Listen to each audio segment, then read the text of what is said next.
and we are good to go. Thank you, Laura. Yeah. So it does. I just want to say on the record that I want to welcome Laura back to our fold.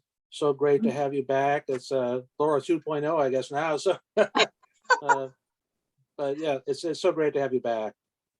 Thank you so much, Jim. I'm so thrilled to be here. Really, it's full circle for me, but it just feels so right, and truly like I never left. And that's the kind of crazy thing, is that I was here pretty much the whole time. So just kind of quietly existing, and so I'm back. And I think over the next couple of months, I'm going to be reaching out to everybody individually and scheduling some time with you. So I just look forward to that. It has been definitely pretty fast and furious out of the gate coming back. So just bear with me as I kind of chip away at those things. So thanks for the welcome. Thank you, Jim. And yes, welcome back, Laura, from all of us. We look forward to the next chapter. So welcome back. All right, so as Laura mentioned, Council President Laura Mitchell is not here yet, so we may circle back to that.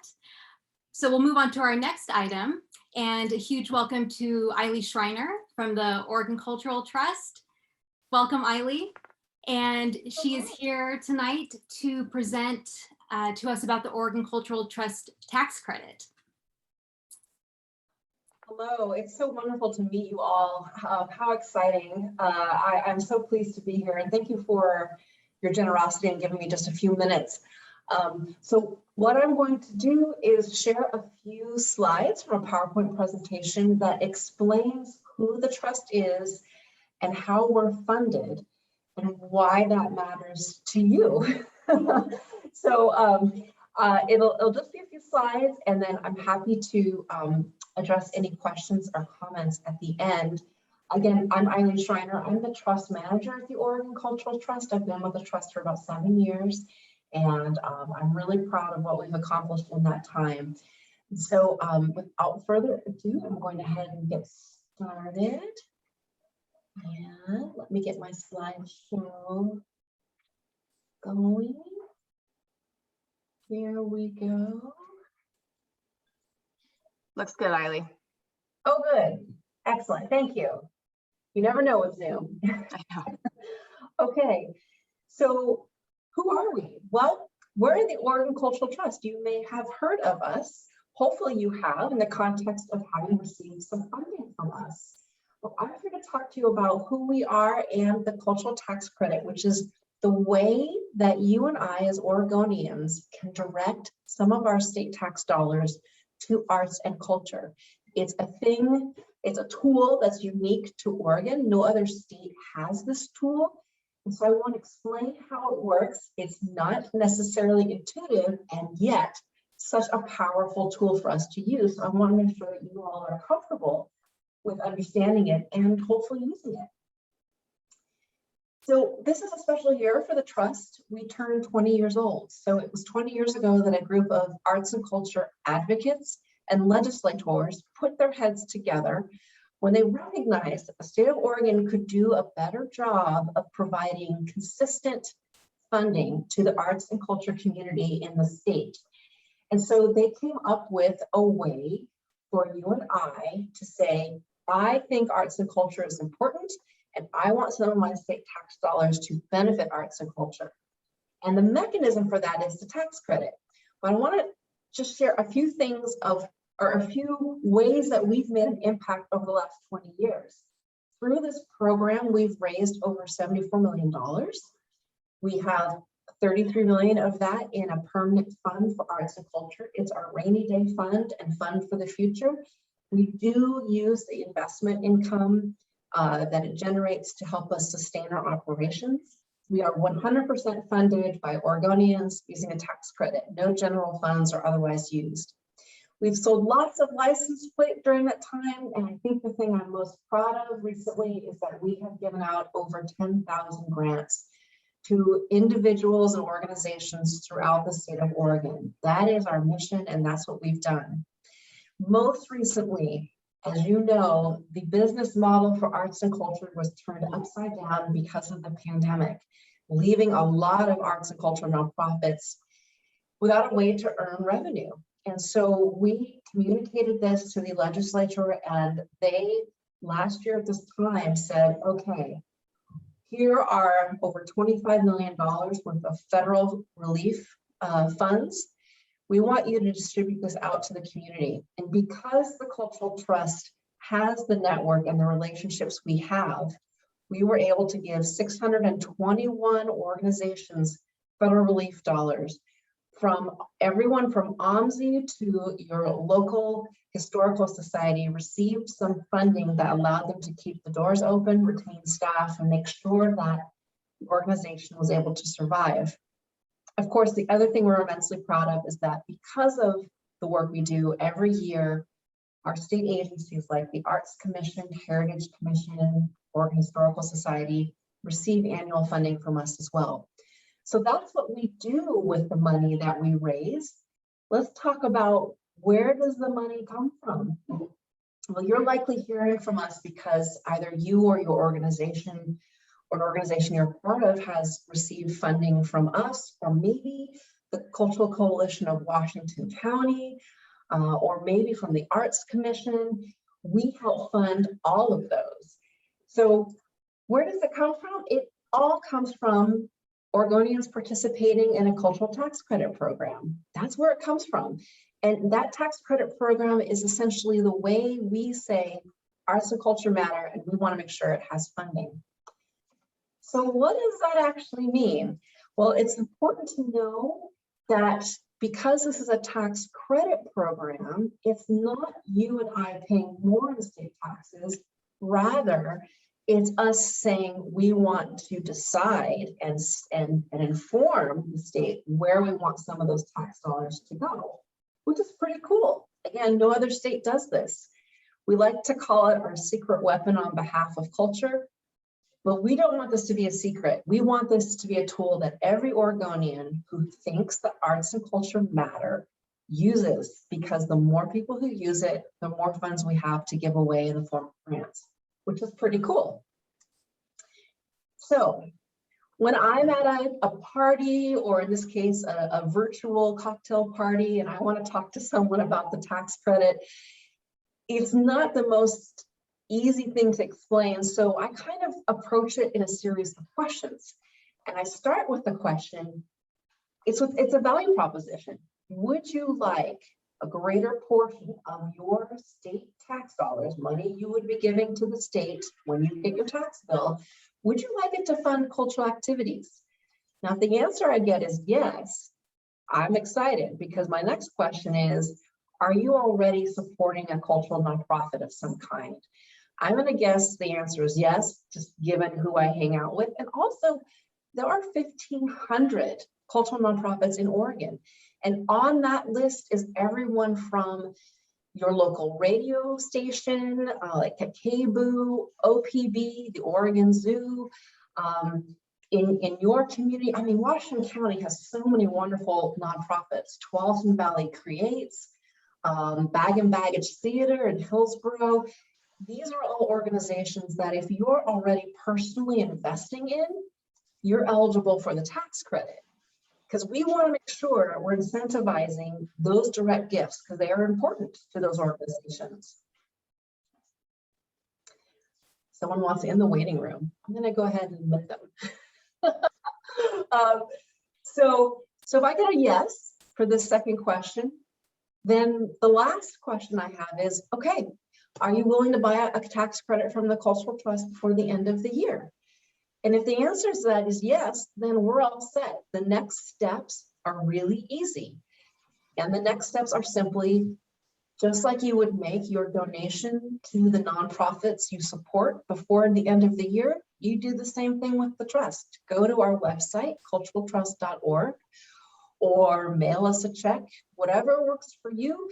There are lots of ways to give. You can even use your IRA. If you're over 70 and have to make your annual contribution from there, you can use that as a way to give to the trust. And you can give whatever amount makes sense to you and your family. Now, I want the full amount of the tax credit, because every year I owe the state money.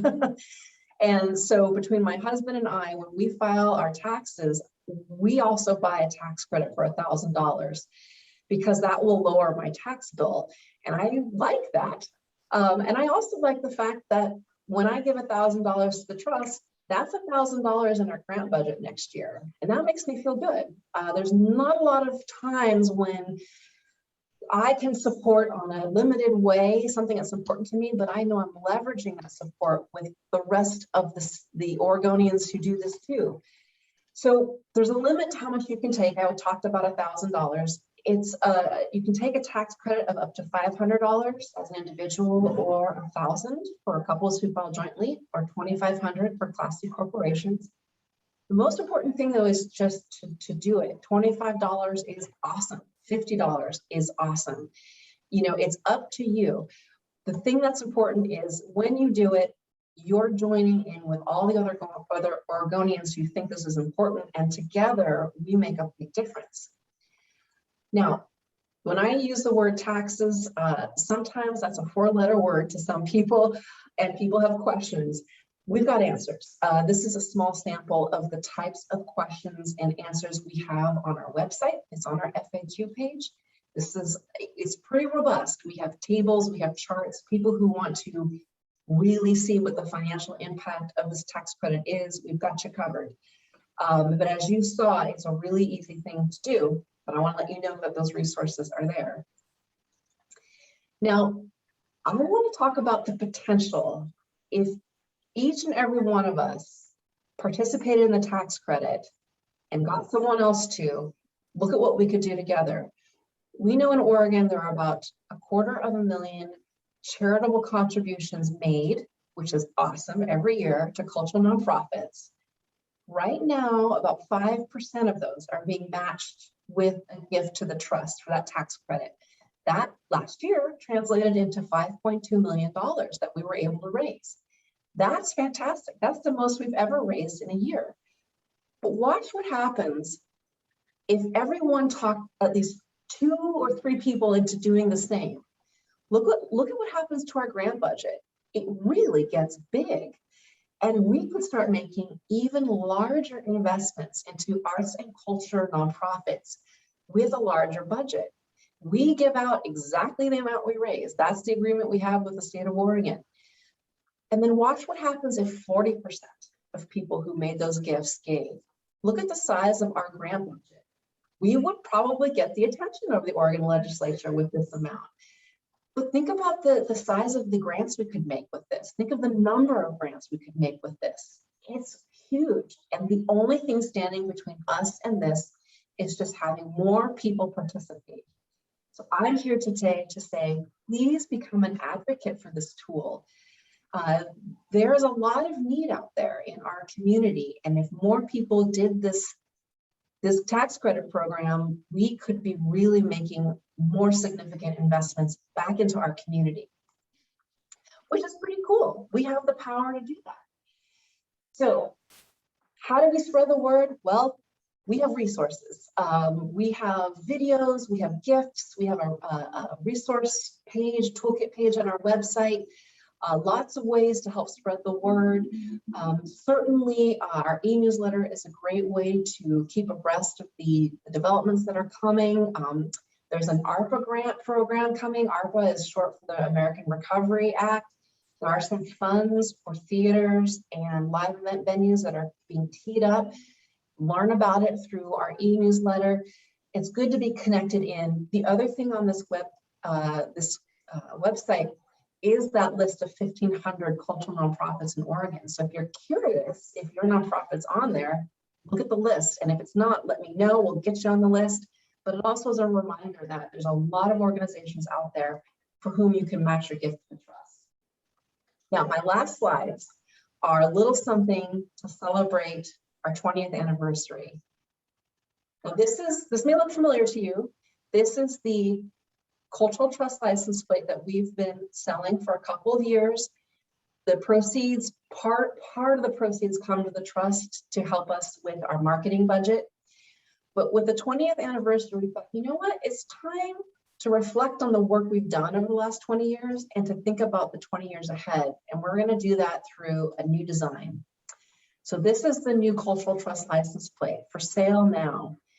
It is a landscape by a Eugene artist, which shows the many colors and topographies of the state. And embedded in there are over 100 symbols of the different cultures found in Oregon. And each one has a story. When you scan this QR code or go to the Cultural Trust website, you will be able to find a key where you scroll over any of the symbols and it will have a short couple sentence story on why this symbol is here and what is its meaning. So as you look at this design, you'll see there are covered bridges. You will see that there are certain crops here. There's a morel mushroom in there. There's a ballet folklorico skirt that's behind that first zero. There's just an amazing array of the different ways we celebrate who we are as Oregonians reflected on this website. We think this is pretty cool. We're encouraged that they're starting to really sell. We also have full-scale murals of this design at 5 of Oregon's airports. The last one to be installed will be in the new concourse at the Portland International Airport. What a wonderful way of saying either welcome home or welcome to Oregon. This is who we are. And this is an aspirational license plate designed for us to think about the next 20 years and how we can celebrate who we are and support the cultural and creative initiatives that call Oregon home. So that's it for me. That's who we are. This is how you can connect in with us. And please do. Our job is wonderfully to support the type of organizations you work for and that you support. And you can be a part of this as well. Please be an evangelist for the tax credit. This is one of those rare tools where we can say, this is important and I want some of my tax dollars to support it. And the only thing that stands in the way is just participating. I always say, do it once, see that it works, and then it will just be a no-brainer. You'll just do it from that point forward. So that's it for me. Catch my breath. Any questions or comments? I just scanned the QR code in your presentation and got it up on my phone. And what I have on my phone is a much more vibrant set of colors than what is on the presentation. Which is it for the license plate? Is it the more muted that we saw in the PowerPoint, or is it what I vibrant? There is digital printing technologies now that they're using. So not only are they super vibrant, they're going to stay that way. They will be less likely to fade, which is what happened with the previous technologies. Yeah, they're pretty stunning. There were a ton of hands that went up at once. You like it? Okay, good. I do. So I'm gonna say Rebecca, James, and then Peg.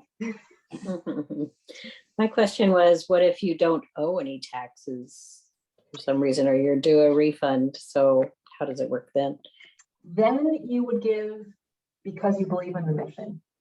And Okay. there were your refund doesn't increase. While Oregon is generous, they're not that generous. So then you would just give because you believe in the mission, and that's awesome too. James. Oh, is it me?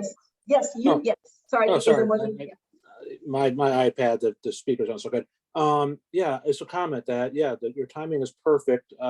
I just got a notice today from Oregon that my plates are due. We've been proudly the old Cultural Trust plates, but it's time for an upgrade, and that's gonna do that. Looking forward to that.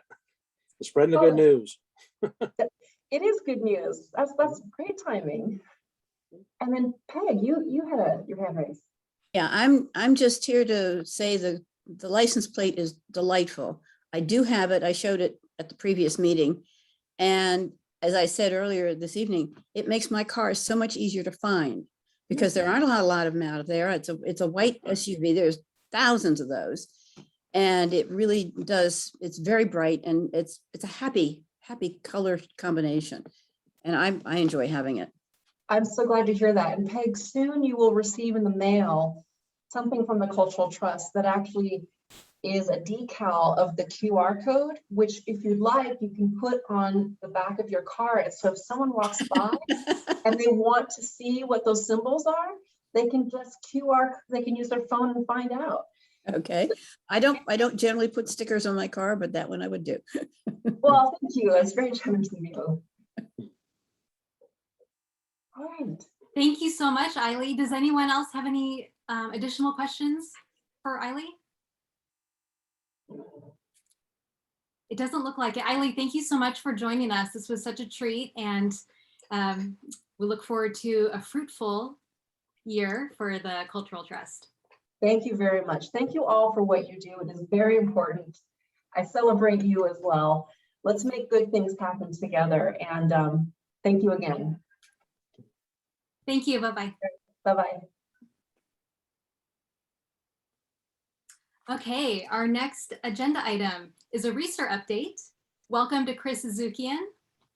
Hi, Chris. Hi, everyone. It's great to see you. Hope all is well. I just want to make sure I'm showing up. Yep, there we are.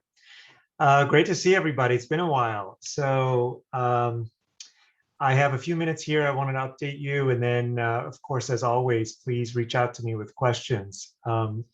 Lots happening. We're in the final leg of construction at the Research.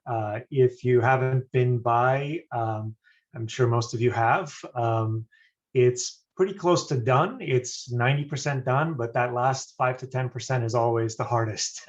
But we are planning for an opening in March of 2022. There's right now focused on finishing the building, finalizing equipment orders for the building, as well as staffing.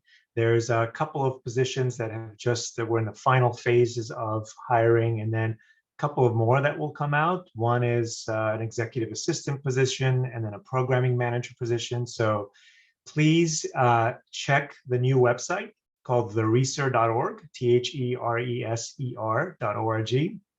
And please share these job opportunities with your friends, family, neighbors, networks. I would really appreciate that. I'm happy to tell you more about those roles as well if you reach out to me, have any questions. Then there would be a couple of more roles coming up in next year, including a house manager role coming up as we get ready for opening. You'll see the next couple of months a lot more marketing for the Research, creating brand awareness for the new brand. If you all remember, we had the Capital Campaign brand, the fundraising brand for a long time, and now a couple of months ago we launched the new brand. So you'll see it on the website, thereser.org, and then eventually we'll market the opening as well early next year. We're also, I wanted to make you all aware of an important policy issue regarding rental usage of the center. So if you remember, the center itself will present performances called the Research Presents. And then another important pillar and service to the community is this facility being available for rent for a variety, huge variety of uses, for performing arts groups, community nonprofits, business, and meetings and events and things. So on the nonprofit rental side of the theater, for a long time, for a few years actually, before COVID, I would have coffee meetings with anybody and everybody related to the center, especially arts organizations and potential users. And I got the whole this was my firsthand primary research. And I got the questions ran the gamut from, I wanted to understand how we could serve people's missions and reaching more audiences and creating more engagement opportunities for the arts. And so I got the whole gamut of, yeah, 550 seats is great. I can present in there and sell it out, to, well, will you rent me 150 seats? I don't think I can fill 550 seats. So traditionally, art centers don't do that. They have a commercial rate, which is a rack rate, if you will, and then they have a very reduced nonprofit rate as well, which we will have. So But the rental mechanism we've come up with, and this is quite revolutionary in my opinion, I have not seen it in my career, is for nonprofits, is a rent per seat model, so that you actually pay for the number of seats that you actually use. So that means if you only utilize 300 seats on the first floor, that's all a nonprofit will pay for. So what it is essentially is support and a subsidy for nonprofits, because of course we wouldn't rent the rest of the theater to another organization at the same night and the same time. So I think this is, I'm really proud of this. I've heard nothing but great things to the nonprofits I've shared it with. People are looking at me going, are you serious? You're going to do that? You're going to actually take on the risk with us of presenting and filling a 550 seat house? And the answer is yes. Now be aware that on top of those costs, there are other costs as well for labor, stage labor and things like that, and front of house costs and ticketing costs. But our goal is to make this place as accessible, approachable as possible, and to allow nonprofits time to build audiences in the new center. People will need to try it out, and especially coming out of the pandemic. So I wanted to make you aware of that. In other news, I want to show you some nice pictures here. I'm going to share my screen of what's been happening inside. And just a couple of weeks ago, can you see my screen there with the PowerPoint presentation? Yeah, great. Just a couple of weeks ago, our seats arrived. So that's the audience seating. It was actually delayed by a couple of months. The seats were actually manufactured in Colombia, and they were going to come up through the Gulf, and Hurricane Ida delayed things a little bit there. So we're very happy to have them in-house. There's usually always issues with seats. In my experience, that they're always the last to arrive, and there's always delays, but very happy they're here. And here's a view from the stage to the audience. So you can see the wood there. The wood is complete, and also the seats are in. They are pretty much done. So that's really great. These beautiful blue seats to kind of symbolize the waterways around beaver dams and bringing in the natural landscape. And then I also, here's a view of the stage from the seating area. It's a really beautiful, intimate theater, even for a 550 seat theater. It is so intimate. People are just going to be amazed by the experience in there. I'm excited. And then finally, people have been asking me, well, when is opening? It is in March. Here's a view of the lobby with our welcome desk. This is our box office desk on the left. As you walk in the front doors, there's the desk on the left there. So, and this is the upstairs lab room. We call this the lab. It's a multi-purpose space for education classes, master classes with artists coming in, community use, various types of events, catered use, and the like. And this is actually, I hope she won't mind, but this is Suzanne Nance of All Classical Portland, the CEO of All Classical, who was here not long ago, and I gave her a tour. I didn't have any other shot to show you, so this is it. She's standing in.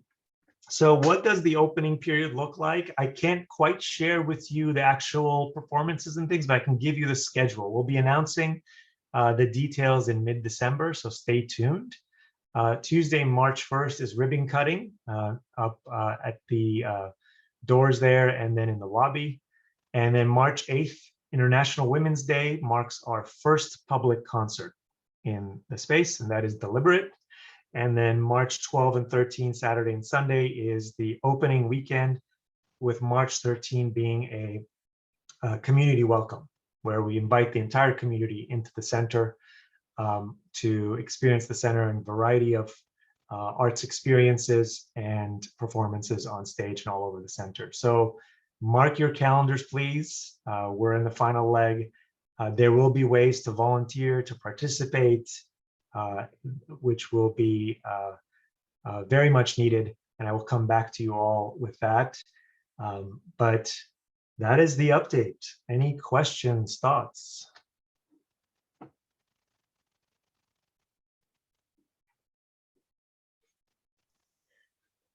just so exciting. Oh my gosh.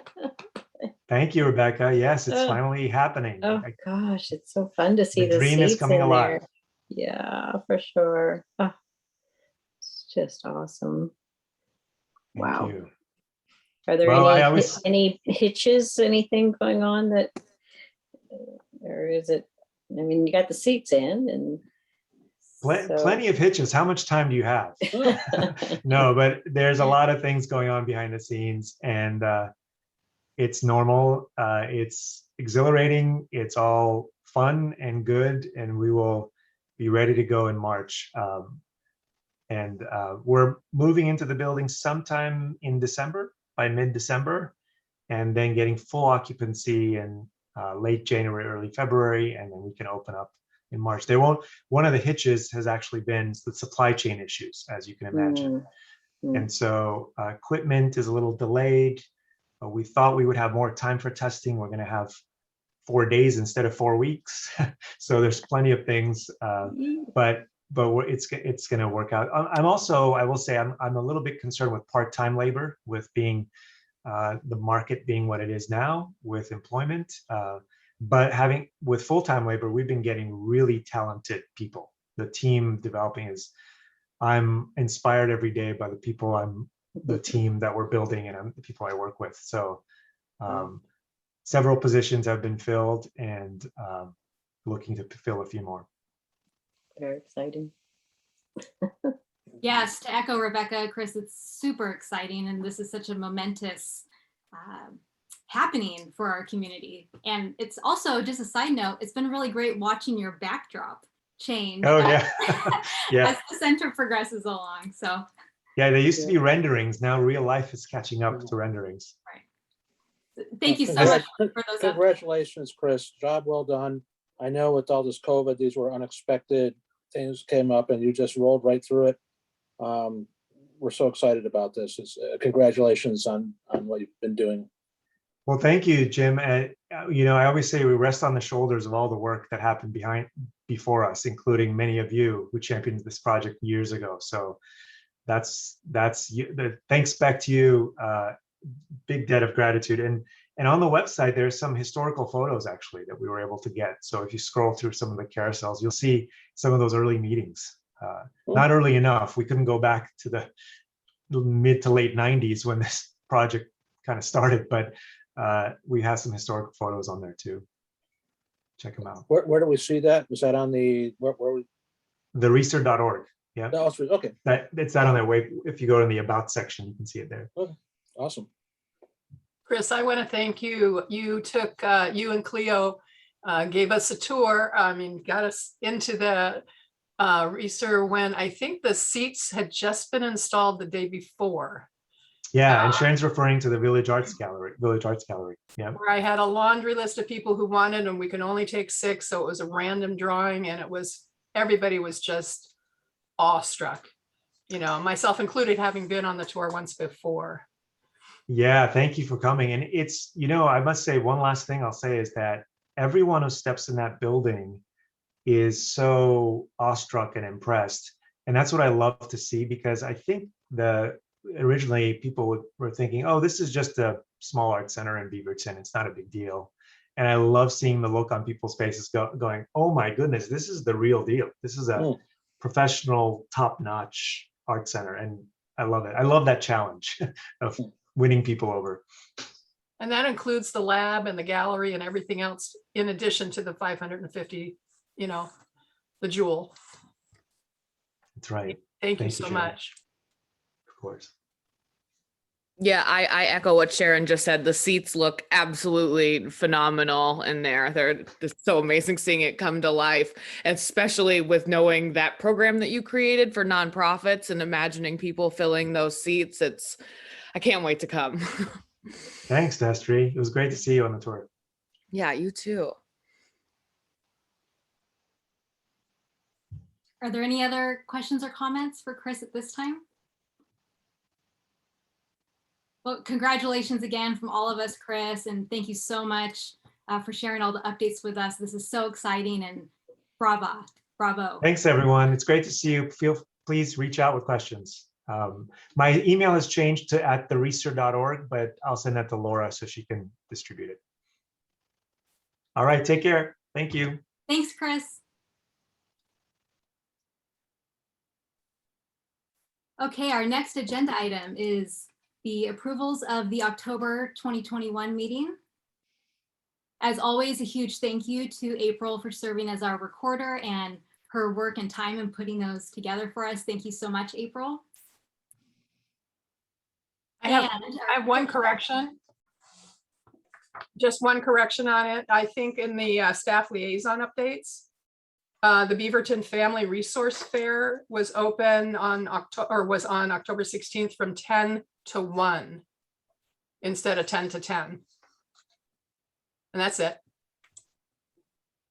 I'll make that change, Sharon. Thank you. Thank you, Sharon. Were there any other amendments anyone would like to add at this time? Okay. So do we have someone who would like to make a motion to approve the minutes as amended? I so move. Thank you. Sharon's made the motion. Do we have a second? Second. Second. Sorry, I didn't catch it. Was I heard it at the same time. Okay, I can Rebecca, do- Rebecca seconded. Thank you. So it's moved and seconded that we approve the October minutes as amended. Is there any further discussion? Okay, so it looks like we're ready to vote. The question is, should the October 2021 minutes be approved as amended? All those in favor, please raise a hand or give a thumbs up. Thank you. Is there anyone opposed? Please raise a hand or give a thumbs down. No. And are there any abstentions? Okay, motion passes. Thank you, everyone. And our next item, staff liaison updates from Laura Becker. Thank you, Alison. All right, this is a hefty one, so I'm just going to dive right in. So I'm going to always begin my staff liaison updates with a general city update, and I know that you've been getting those, but that's how I'll start, and then I'll drill down into some of our program information. So November, free leaf drop events. Fall's in full swing, and the city is here to help with leaf disposal needs. The city's Public Works Department is hosting weekly leaf drop events now through December 4th. The events help facilitate proper debris disposal and collect food donations for area food pantries. You can find out more at beavertonoregon.gov/leaf disposal for drop-off locations, details, dates, and times. Leaves that are dumped, blown, or left in the street near the curb can cause localized flooding when catch basins become clogged. So One Book, One Beaverton 2022. What if all of Beaverton read the same book? Beaverton City Library is pleased to announce that The Cold Millions, the book by Jess Walter, author of the New York Times bestseller Beautiful Runes, is a selection for our 4th annual One Book, One Beaverton community-wide reading program. I just want to say Jess lives in my hometown of Spokane, and he is amazing. And I am currently listening to the book on an audiobook. So I highly recommend it. It's fascinating, and it's really a deep dive into the history of Spokane, which is pretty cool. Beaverton, you can learn more about that at beavertonlibrary.org/onebook. And let's see, I know that there's vital dates on here. They're going to be handing out free copies of the book starting Saturday, November 13th at a special book giveaway.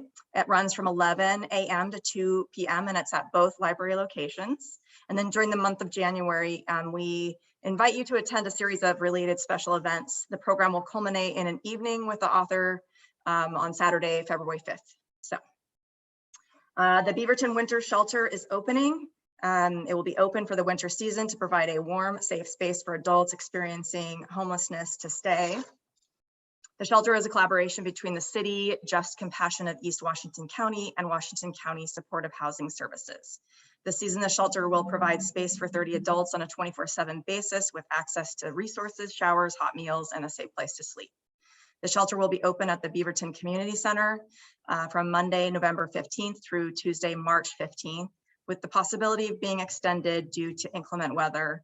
And they will be following COVID-19 precautions for guests and staff. Find out more at beavertonoregon.gov/shelter. And then if you're looking for a way to support the Beaverton Winter Shelter this year, there are you can drop off needed supplies at the community center on Wednesday, December 1st from 9 a.m. to 5:30 p.m. Their top needs are razors, earplugs, blankets, hand warmers, shampoo and conditioner in the small bottles, socks, underwear, sweatpants, waterproof gloves, frozen non-perishable food. You get the gist, and it is super helpful. Open Air Beaverton. I'm sure you've all had a chance to experience the dining commons on First Street. So that's been extended through winter with a new layout for weather. So make sure to check it out when you're heading downtown if you haven't already. And I'm certainly glad that it's going to be around for a while. A grant program is being assessed for the Open Air Beaverton program to help with costs associated with a new permit program that begins in November. The new permanent permit program allows business use in expanded areas as well as for structures and tents in some places. The city wants restaurants, recreation, and other professional businesses to operate in a healthy and safe manner while providing services during the pandemic. And I think especially important in winter months when we are all inside to just get outside and be a little bit safer. And I also just wanted to say welcome to Councillor Ashley Hartmeyer Prague, who joined the City Council in October. She extended a message to community members. She said, "I am honored to serve my hometown through this role on City Council. Getting to serve our community as a member of the THPRD board, I developed an interest and passion," and then it cuts off. And I'm so sorry that I don't have the rest of it. But I'm sure you will be more acquainted with Councillor Hartmeyer Prague as time goes on. So those are the city updates. Does anybody have any questions about those? Once I'm done with my long spiel here, I'm going to put everything in the chat. So we'll have all that information captured there as well. You can always reach out to me directly for more information. Okay, so I wanted to provide a really brief update, just kind of a wrap update on BAM for this year. So we had a little over 1,000 in virtual attendance. We had 109 artists selected, 208 artworks that were selected. We had about 5,000 in total juried sales, 12 juried pieces sold, and 6 non-juried pieces sold. So what I want to say about that is we actually sent out a survey at the summary of BAM, and it asked a bunch of questions, but I think one of the focus questions was really about the virtual experience, and was that meeting the artist's needs, and were they enjoying it, or did they find fault in it? So what we have seen across the board is that the artists are really would like to see a return to in-person event. They don't want to do a virtual only event. So that's something that we're looking at for next year. We anticipate moving to a hybrid model this next year, and are hoping to be able to host the in-person exhibition and activities at the Reeser. And I think that's just really space and their own program willing. So they have an exhibition schedule that's very established, and so we would have to kind of fit into a spot when they have de-installed a show and they're waiting to install a new show. So we have some moving parts there that we have to work out, but that's the priority that we hold it at the Reeser. I will be unpacking this more fully in the coming months to allow for you all to weigh in on that kind of format, which is a new model for us, and the venue itself. So if we can't do it at the Reeser, where else shall we consider? I wanted to give you a grants update. I will be further discussing the grants that we have planned to offer this year, and really go over those fully with the grants DEI subcommittee. Currently, the plan is to have a staggered launch of the grants beginning in January. We hope to be able to structure grants that will support economic recovery and will prioritize meeting artists and organizations where they are at. This will come in the form of more unrestricted funding, for instance, grants that are not program or project based, but allow for whatever support might be required, such as administrative overhead, staff positions, rent, etc. So there's more details to come on that. We will launch the grants after our next regular BAC meeting in January. So you'll get to learn kind of what the full suite of grants is before they're launched and released to the world. And then the grants DEI committee will meet in between now and then to really hone in and create those guidelines, et cetera. So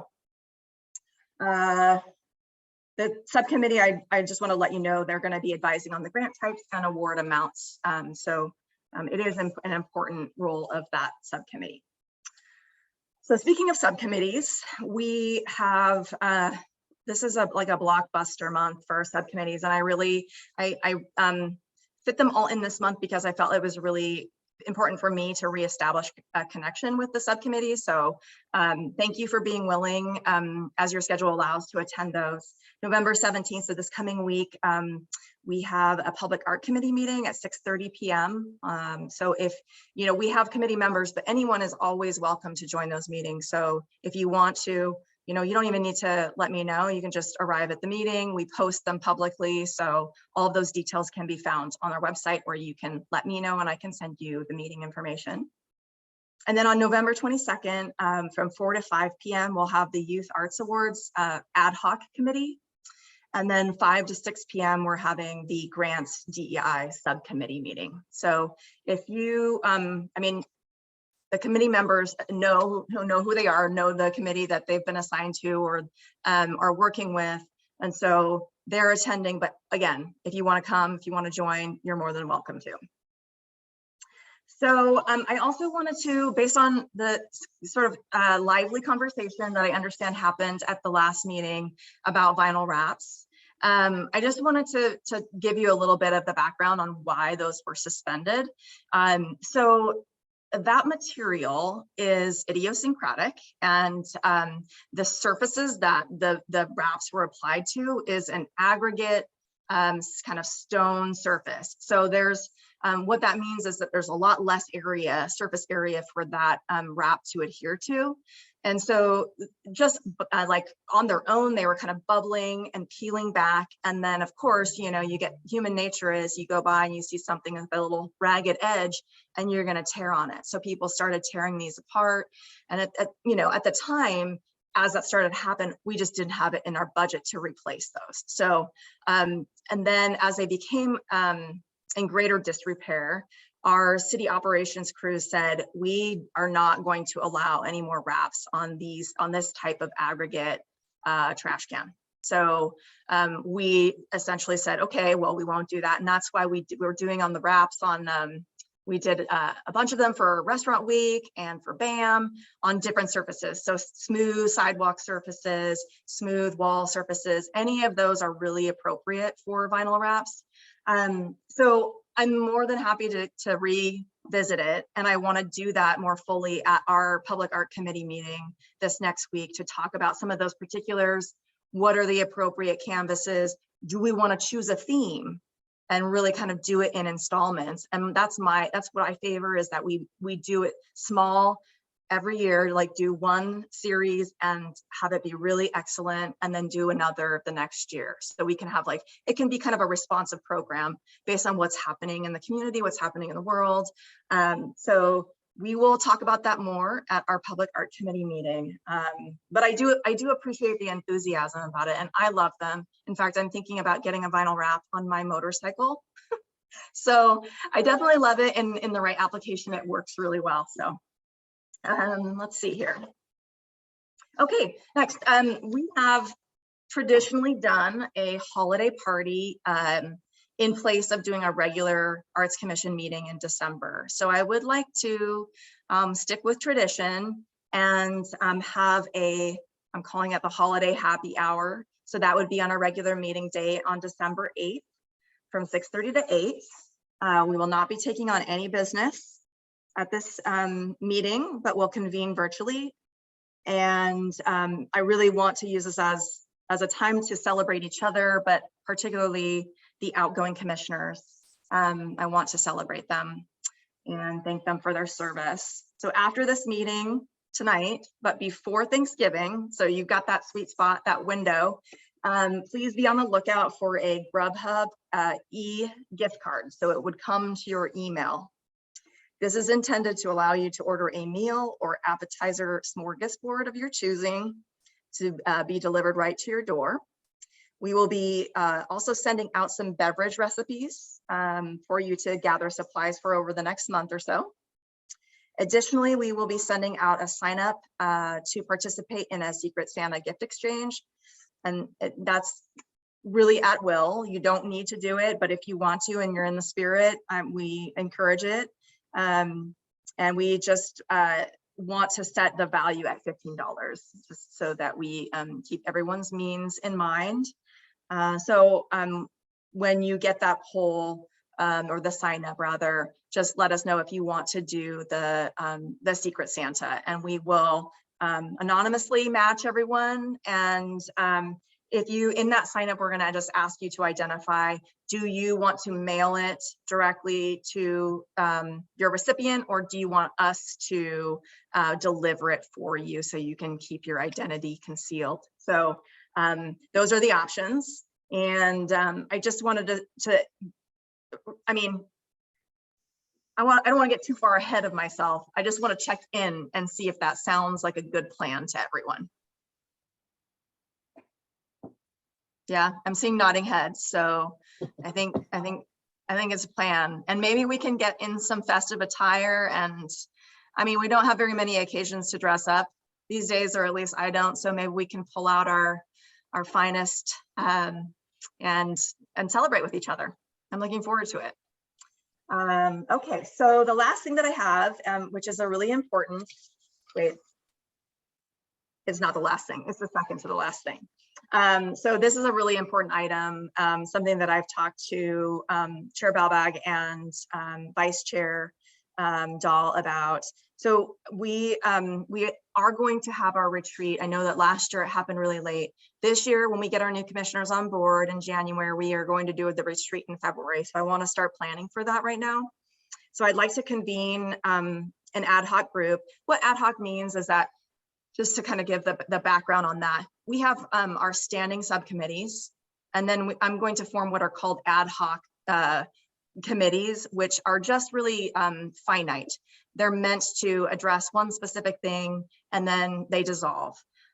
We won't have to publicly notice those meetings, and it just keeps it a little bit more about like a working meeting, very casual and productive. So I just kind of wanted to let you know, when I say ad hoc, that's what I mean. So I want to get that ad hoc group together to plan for the retreat. And if it's really hard for me to do this in this format, but I'd love to get a show of hands of who might be interested in planning topics for the retreat. I'm scrolling through. Okay, hang on a second. I see Jim, I see Peg, I see Jayne. And let me see, did I miss anyone? You can just unmute yourself. Oh, Shelley, thank you, Shelley. Destry. Destry, all right. Thank you. Sharon? Sharon, is that you? Sharon? Okay, thank you. Anyone else? Rebecca, I will, Okay. assuming I'm still on the board. Okay.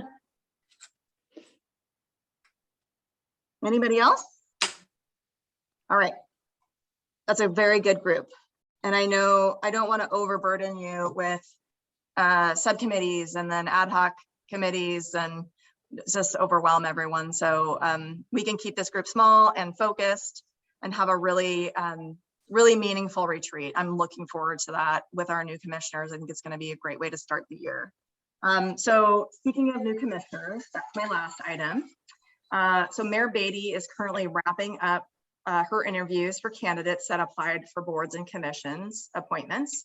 We have already finished all of ours last week. So I think that Mayor Beatty is really just taking everything into consideration and weighing all the different candidates. So we had 12 candidates apply for 6 seats. So there were some really, really outstanding applications and just really cool people that it just would be so great to get them involved. So we will be able to announce incoming or returning commissioners by mid-December. So what happens now is that Beatty advances, Mayor Beatty, excuse me, advances her recommendations to City Council, and they look that over, and there is some back and forth. So if they feel like something has been overlooked, or you know, they really favor a applicant that didn't get recommended for appointment, there is some, I hate to use this term, but horse trading that goes on, and sometimes things shift. So, but that's the next step in the process, and then City Council will make those decisions formal, and then we'll be able to announce in mid-December. So that is all I have for the staff liaison update. Thank you for bearing with me. Thank you, Laura. Are there any further questions or comments for Laura at this time? Naturally, but real quick, I've been on the Public Arts Subcommittee for a while, not on it this year, and I'm not gonna be able to make the meeting. You mentioned, and it's doubling back on the vinyl wraps. It was never intended that that was gonna last all that long, that there was, kind of keep the ones that are falling apart and working the new ones in when they start falling apart. But you said the city is just, they're not even entertaining it. So I guess what's the point of even trying to move forward with that, or trying to find solutions? It's a good point, Jim, but I feel like there's other infrastructure that we could consider that are not the trash cans. So, and I think if the intention is that they truly are impermanent and not meant to be installed for indefinitely, then I think we can be pretty strategic about where we put those. I don't think that necessarily has to be trash cans, number one, and I don't think it necessarily needs to be city property.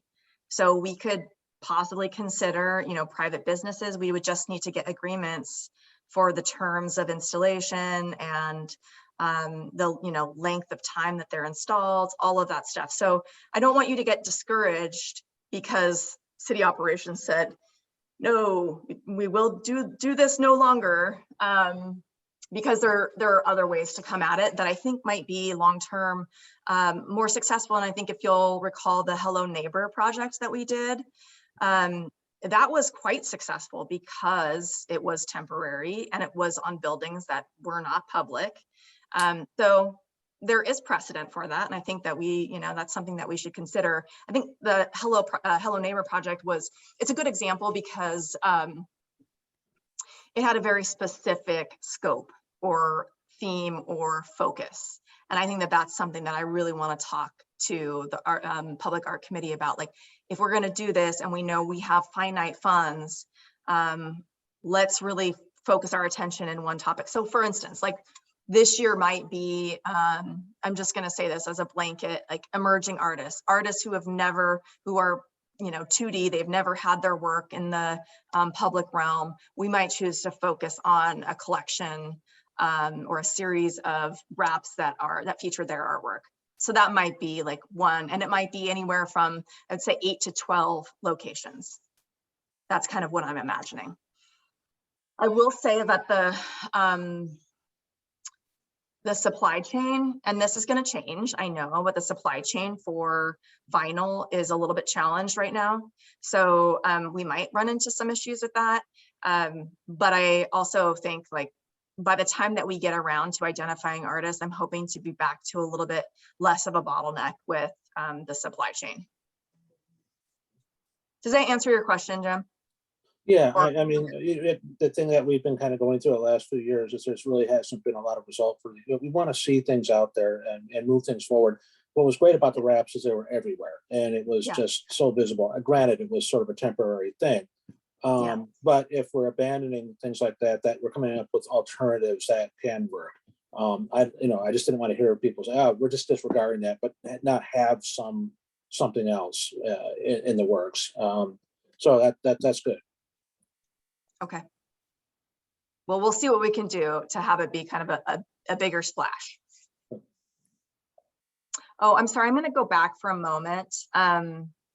Ryan posted a comment in the chat. He said, can you remind us of the outgoing members again. I hope I can do this by memory. So it would be, hang on. So it'll be Chair Balbag, Rebecca Benoit. These are expiring terms.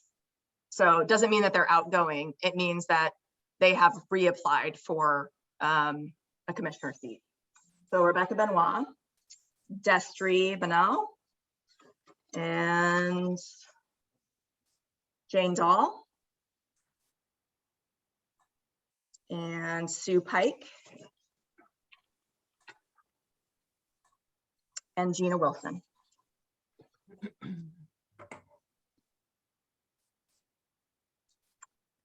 And I just, as a reminder, the terms are 3 years, unless you're an alternate. Alternates are 1 year, and then they can apply to be an alternate again or get a full commissioner seat. So, and I think I saw Rebecca, did you raise your hand? Yeah, I had a quick question. I can't remember for the life of me the name of the program that we did a piece a day on Instagram. You know, are we? And I thought that was going to restart, and I haven't seen it. Yeah, no, I love it because everybody affectionately at the office calls it YAM, and I think it's so funny. But your art moment. Yeah, that's it. Okay. Yeah, so we that was a bit of a unique situation because it was funded through both the communications program and then the arts program. But we really want to bring it back. So what I said is that could we instead of doing one a day, could we just do one a week? So I think that's what we're shooting for. But yes, if I have my way, we will revive it. And I think I'm looking for more opportunities like that too, where we can just get a really like direct infusion of money into artists' pockets, you know, amplify their work. It just was so beloved the first time around that I see no reason. And honestly, we did the math. It's going to be a little less than $3,000 to do YAM for if we do one a week for the year, which is budget dust. It's nothing. And it has such impact. So yes. Yeah. Oh, good. Yeah. And it's such a great little COVID project, you know, I mean, nobody has to go anywhere or do anything. You just submit and yeah. Totally agree. Okay, great. I'm glad to hear that. Thank you. Anyone else? Thank you, Laura. You're welcome. Thanks so much. Mm-hmm. All right, our next item is the Public Art Committee update from the Public Art Committee Chair, Shelley Fagin. All right. Well, the Public Art Committee met October 20th, and city staff gave us an informational update on Studio Kca, and they're the art team that are doing the fulcrum piece for the plaza for the Reeser, which is the ribbon. And they told us that there was more funding in the budget for artwork in the plaza, but it was such a short timeline to go out and do a call to artists. So we discussed the idea that Studio Kca, they had the time and the energy, which they do, that they would be able to make other pieces of art on the plaza. And we agreed that it was all, you know, that would create a nice harmony and continuity for the plaza. So, and then we were going to bring that information to the board. Did I cover that? Yes. So I just wanted to say too that so we will be, if council approves, on the 16th of November, amending the Studio Kca contract to augment the budget.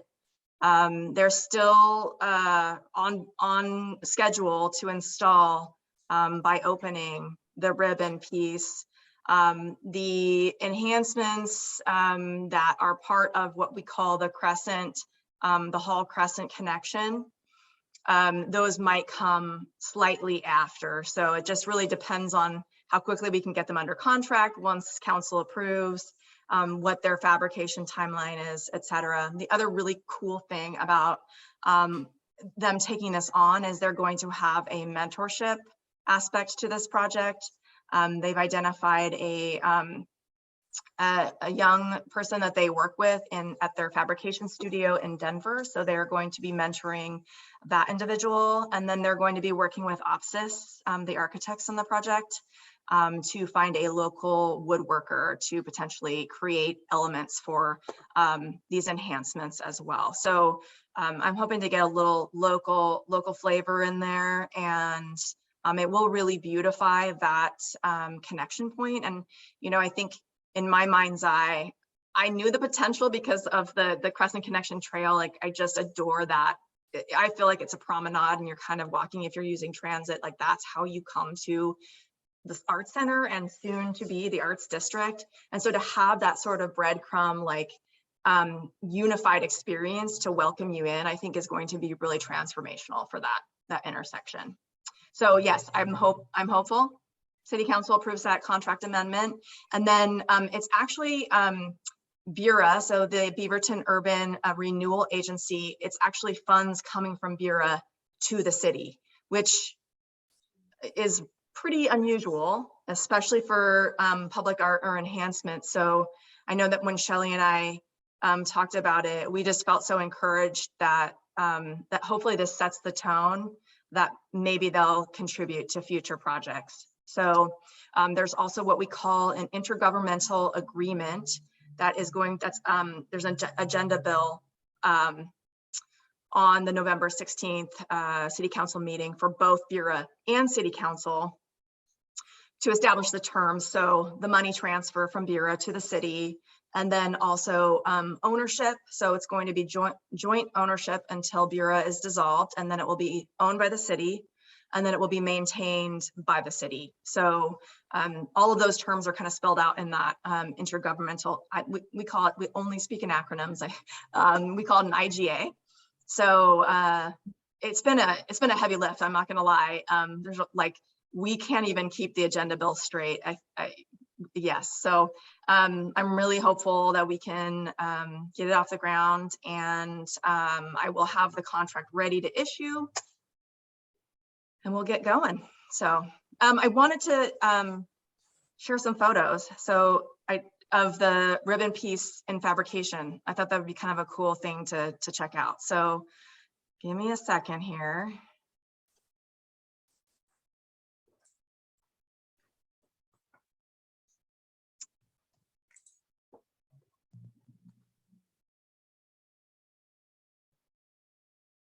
Sorry, you guys, I gotta move things around on my screen. Okay, so this is just the presentation for PAC. So a lot of the stuff you have already seen. So also just want to back up for a second and say that there's other upgrades happening at this connection. So there will be the Jersey barriers that are there, which are, you know, they're not my favorite, but they serve a safety purpose. And our traffic engineer was pretty firm in his stance that those needed to stay. So those are going to be repainted. And then the railing right now on both the east and west side of Hall, that, you know, as you go over the bridge, over the creek, it's chain link fence, which is just, you have this beautiful art center and this great like new Crescent Connection Trail, and you know, it's a bit of an eyesore. So they are going to be matching the railings with the box railing that they used on Crescent Connection Trail. So, you know, infrastructure upgrades, but upgrades nonetheless. And I think it's going to create just visually a lot of, like Shelley said, harmony in that area. So current site conditions that you can see a little bit here. So the box rail on the right hand side is the black railing, and then you can see the chain link. So it's all going to be the same style. And then the Jersey barriers. And then you are all familiar with this Studio Kca proposal. So I won't spend too much time here. So you can see in yellow, this is the area that they're going to be considering as part of their contract, expanded contract. And then these are the pieces in fabrication. So this is the first series of photos that I got when I started. It's a really complex piece if you think about all the different sheets of metal that are cut and then assembled and then put together structurally. So this piece is going to be pretty breathtaking and an engineering marvel. So those are the photos that I just wanted to share with you quickly. And I will share photos as much as I can. I think that that's really like the good stuff, you know, like seeing this work come to life and that you're a part of it. You've been a part of it from the beginning. Is pretty dang cool. So I will continue sharing. Thank you, Laura. Thank you, Shelley, for that update. Are there any questions from anyone else at this time? Okay. All right, so we will move along to arts happenings and announcements. Does anyone have anything that they would like to share that's coming up? I just had one thing to share, and I think Jayne had to depart. So I'm sure she would make this announcement. So on the 11th, so tomorrow, from 6:30 to 7:30 p.m., Tualatin Valley Creates is hosting a November social affair to celebrate the work that TVC has done in 2021 and to hear from the executive director and board president about what's to come in the next year. They'll be joined by local talent, Believe in Wonder Publishing, multimedia artist Lindsay Holcomb, and ecological artist Shelby Silver with live readings and demos. The event is free and will be held virtually via Facebook Live on at TV Creates. So I just wanted to make a last minute plug for that if you have an evening free tomorrow night. Thank you, Laura. Any other announcements, Rebecca? I'm wondering if anyone has gone up to see the Van Gogh immersive up at the convention center. No? I don't think Yeah. it's open yet. Is it? Because Yeah, I think I'm there like the second day. oh, well, Yeah. I have a friend who I think just posted pictures that she went, so I think it's There's open. one in Seattle right now. Oh, maybe she went to that one. Yeah. Yeah. But the tickets are going fast. I was trying to line up some friends to go and we had a hard time because the tickets were going really fast. So it looks fabulous. So I highly recommend you take a look at it. Thank you, Rebecca. Any other announcements or happenings from anyone? I'm not sure if any of you have seen the THPRD Talking Walls series with, you may remember last month we had Lulu Ballesteros from THPRD come to tell us about that event. It was awesome. And so at the Terpenning Complex, which is on Walker and 158th, they now have 7 murals as part of this Talking Wall series that are up. They should be completed with the final touches sometime this month, and the nameplates will go up. But I highly encourage everyone to stop by whenever you are in the area and check them out. If you enter from the main parking lot, you head left, just follow the chlorine smell. And they are all in it's an open breezeway right there, and you'll see the 7 of them lined up. And they're really spectacular, and it's such important work. So highly recommend looking at them when you have a chance. Anything else going on that anyone wants to share? All right. Well, that does it for tonight. Thank you so much, everyone, for your arts advocacy and dedication in serving Beaverton and our arts ecosystem. And with that, this meeting is adjourned. So take care, everyone, and we will see you next month. Bye, everyone. Wear your Bye-bye. party clothes. Bye.